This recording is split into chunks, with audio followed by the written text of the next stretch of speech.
ulfina waaqayyoo argu seera ba'uu boqonnaa 33 lakkoofsa 18 ulfinni waan baay'eetu jira. ulfinni namaa jira, ulfinni moototaa jira, ulfinni abbaa qabeenyaa jira, ulfinni barumsaan argamu jira, ulfinni qabeenyaan argamu jira, ulfinni taayitaa waan qabaniif namni walii isaatiif kennu jira. inni kun hundumti isaayyuu hin darba. inni kun hundumti isaayyuu daangaa qaba. inni kun hundumti isaayyuu yerootti dhaabbatu qaba.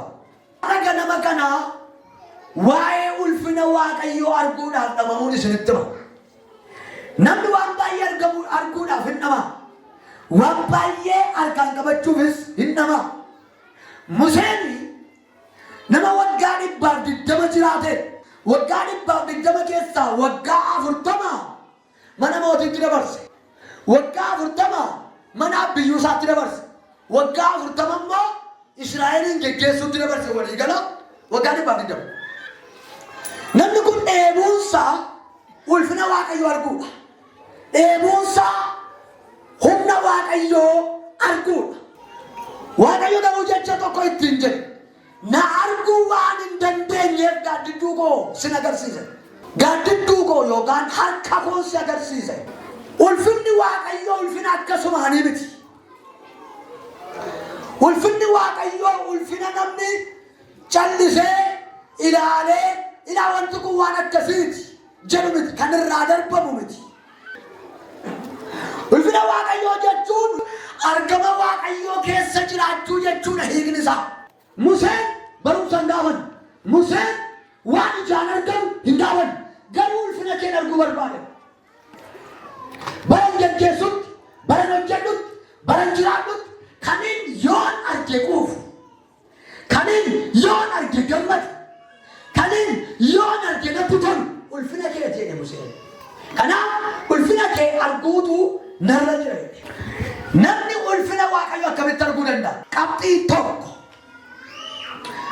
barbaaduudhaan. barbaadu yookaan dhabuu. Luqaas boqonnaa 19 lakkoofsa 1 kaaftee naa dubbiftan namicha maqaan isaa Zakkiyoos jedhamu tokko ture. namni kun Yesuusin arguudhaaf hojii hojjechaa jiru dhiisee miindaa guyyaa sana isaaf kaffalamu dhiisee karaa Yesuus irra darba jedhame irra dhaquudhaaf hin fiigedha. inni kun namaatii isaa ibsa. hin fiige. fiiguu duwwaa mootuu hin ta'in dhaqee muka yaabbate. maaliif muka yaabbate? tokko waan naannoo sana jiru baay'ina namaatu isa daangessa.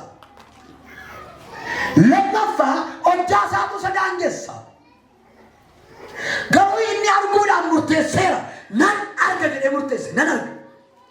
ulfina waaqayyoo arguudhaaf dhabuu barbaaduun iyyaafachuun dirqama. namni yeroo baay'ee waa'ee ulfina waaqayyoo hin dagata. ulfina waaqayyoo barbaaduudhaaf badaa yeroo hin kennu. waan nyaatu barbaadu, waan uffatu barbaadu, miindaa isaa akka itti guddifatu barbaaduudhaaf fiiga.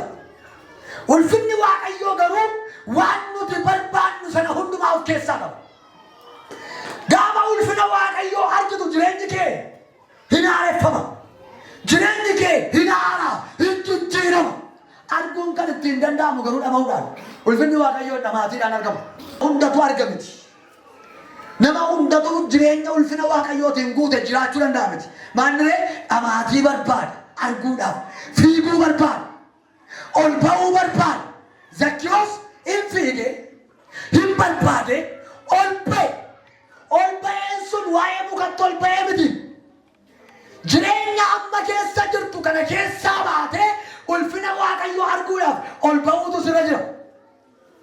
naannoorraa, haala naannoorraa, waan naannoo kee jirurraa, waan si marsee siin qixxaatee jirurraa keessaa ol ba'uutu sirra jira. maal gochuudhaaf? arguudhaaf. ol ba'uudhaaf immoo dhamaatii qaba. ol ba'uudhaaf immoo nama dafqisiisa. ol ba'uudhaaf immoo gatii nama kaffalchiisa. ol ba'uudhaaf immoo waan baay'ee namaan jechisiisa. harka ol kaasaa maaloo waan mandarri odeessu keessaa ol ba'i maqaa Yesuusiin. ol ba'i Yesuusiin argi. ol ba'i Yesuusiin argi. ol ba'uu barbaachisa. qabxii lammaffaa dheebochuu qaba. nyaachuudhaaf beela'uu barbaachisu. Dhuguudhaaf eebbachuun akka barbaachisu.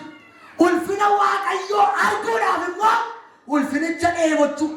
Amma namni yeroo baay'ee taayitaan eebbata. Mindaa guddaa hin eebbata. Ulfina Waaqayyoo garuu hin eebbatu. Wanti ijoon garuu achitti hafe. Wanti ijoo wanti barbaachisaa garuu achitti hafe. Warra eebbatan. Maatiyoos boqonnaa 5 naatti dubbiftan lallabii gaararraa hiyyeessonni warri hafuuratti hiyyeessa ta'an haa gammadan. Inni ni jedhu hiyyeessadha kan waa barbaadu. Yeroo sana warri Fariisotaa warri barsiisonni seeraa warri Yihuudotaa geessifanneerra warra jedhantu jiru. Nuti baranneerra. Nuyi qabna barnoota qabna. Barsiisaa nu barbaachisu hin qabnu. Mul'ata nu barbaachisu hin qabnu. Nuti nama gahaadha. Warra jedhantu guute. Yesuus garuu isa dhufu akka warra geessifatan utuu hin ta'in jedhe warri mootummaa Waaqayyoon eebbatan gammadani. Warri mootummaa Waaqayyoo barbaadan gammadani. Yoo mata duree kanaaf jecha mata duree kanatti hiika gochuuf jecha ani ulfina Waaqayyoon eebbadha deebisirraa kanaaf eebuun namaa baay'een ulfina isa addunyaa kanaati. Eebuun namaa baay'een biddeen har'a nyaatee darbuudha. Sadii ulfina Waaqayyoo arguudhaaf qulqullummaatu barbaachisa. Waaqayyo bakka hundatti hin argamu. Lafa qulqullummaan jirutti argama. Waaqayyoon nama garaa qulqulluu biratti argama. Ulfina Waaqayyoo arguu hin barbaadda yoo ta'e naannoo kee qulleessi. Ulfina Waaqayyoo arguu hin barbaadda yoo ta'e maatii kee qulleessi.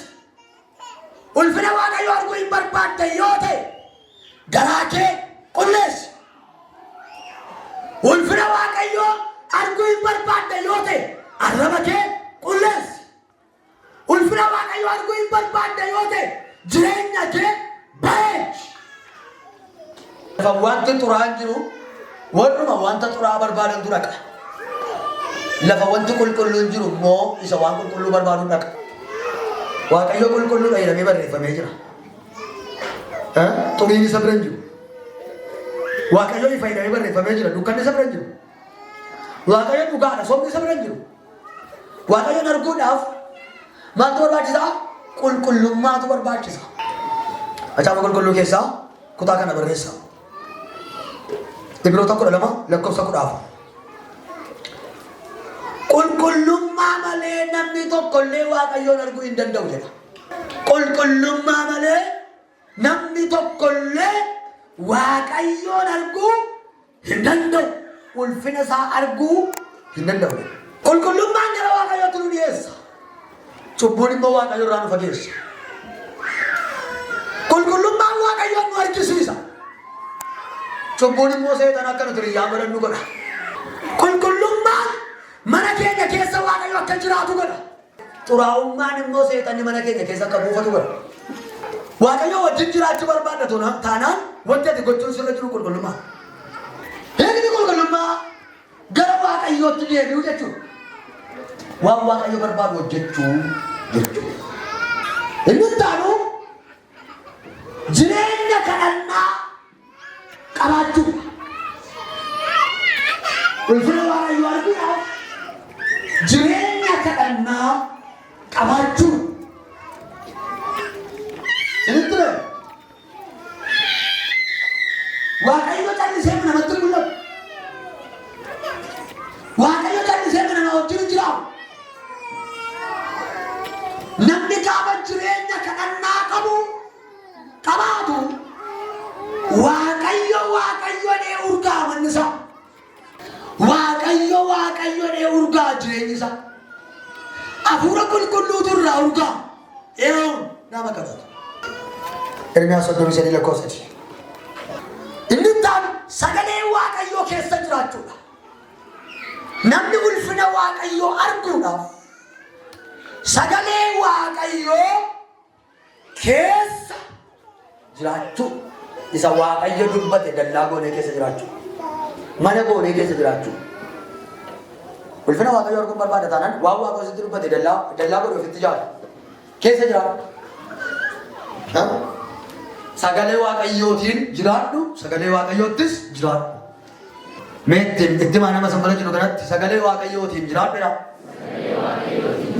Sagalee waaqayyoottis jiraadhuudha. Irra deebi'aa sagalee waaqayyootiin jiraadhu. Sagalee waaqayyoottis jiraadhu.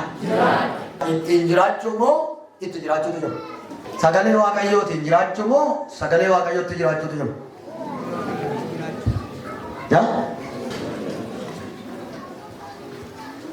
Kamtu jiru? Nama harka kaasee naa deebisuun barbaada. Nan eebbisa nama akkasitti. Itti jiraachuutu jiru maal agarsiisa?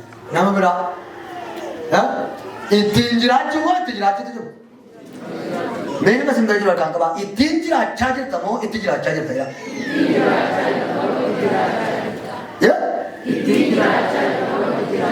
Maalni garaagarummaan isaa?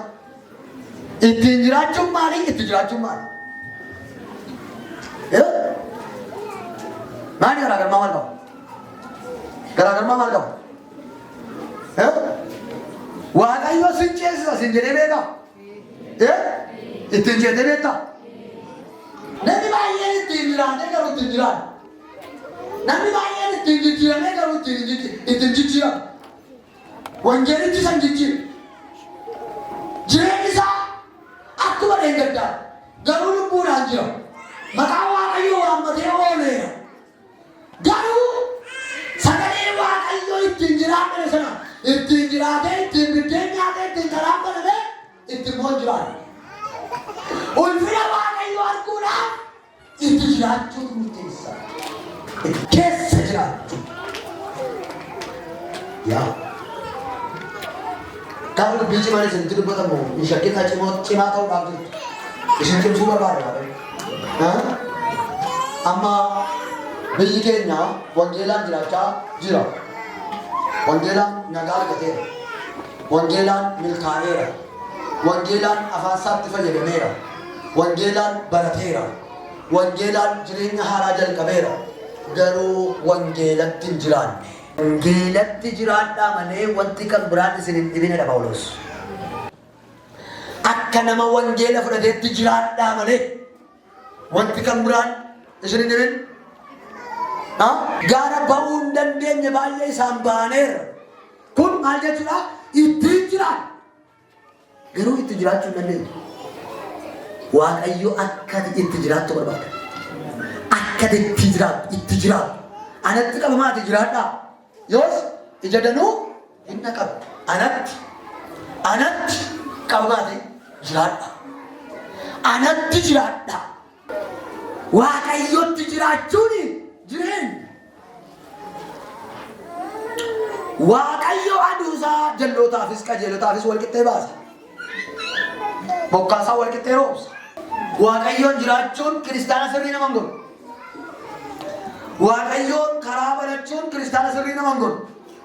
Kiristaana sirrii amanaa sirrii kan nuti taanu garuu itti yoo jiraan, itti yoo qaban, Waaqayyotti yoo qaban, dubbii isaatti yoo qaban, ulfina Waaqayyoo argina. Inni dhuma amantii cimaa Waaqayyoo irratti qabaachuu. Ulfina Waaqayyoo arguudhaaf amantii cimaa Waaqayyoo irratti qabaachuu. Gooftaan keenya Yesuus Kiristoos akka jedhe Maartaa fi Maariyaam fa'i yoo amantan ulfina koo hin argitu. Yoo maal taatan? Amanuun ulfina Waaqayyoo nama agarsiisa. Amanni sun immoo amantii salphaa otoo hin ta'in amantii cimaa. Amma obboleessi isaanii yoo hunde guyyaa fuuldura. Dhukkubsateera moo du'eera? Akkasitti hin jette Maartaan utuu dheengadda dhufteetta ta'ee gaarii tureette. Utuu guyyaa fuuldura dhufteetta ta'ee gaarii tureette. Waan jennaan amma garuu obboleessi keenya Alaazaar maal ta'eera? Du'eera. Yohaannis boqonnaa 11. Amma garuu obboleessi keenya du'eera. Yesuus garuu akka ilaamee Maariyaam ilaamee Maartaa yoo amantan ulfina koo arguudhaaf jirtu. Amantii cimaa Waaqayyo irratti qabaachuu. Amantii cimaa. Amantii cimaa.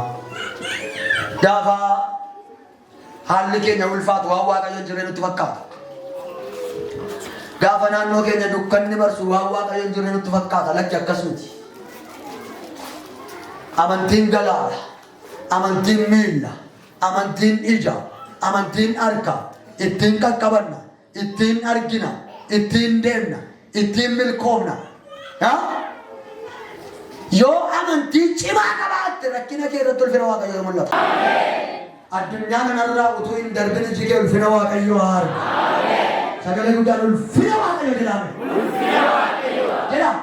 Ulfina Waaqayyoo. Dubbatu sabni kun. Ulfina Waaqayyoo. Sagalee guddaan jedhama. Ulfina Waaqayyoo. Yaa Waaqayyoo jedhama. Yaa Waaqayyoo. Ulfina kee na agarsiisi jedhama.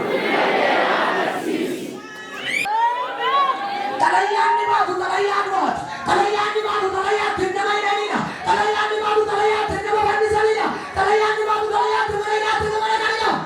Utuma ni fiigaa jiruuti. Kadam jennaan biiftuun irratti bahe.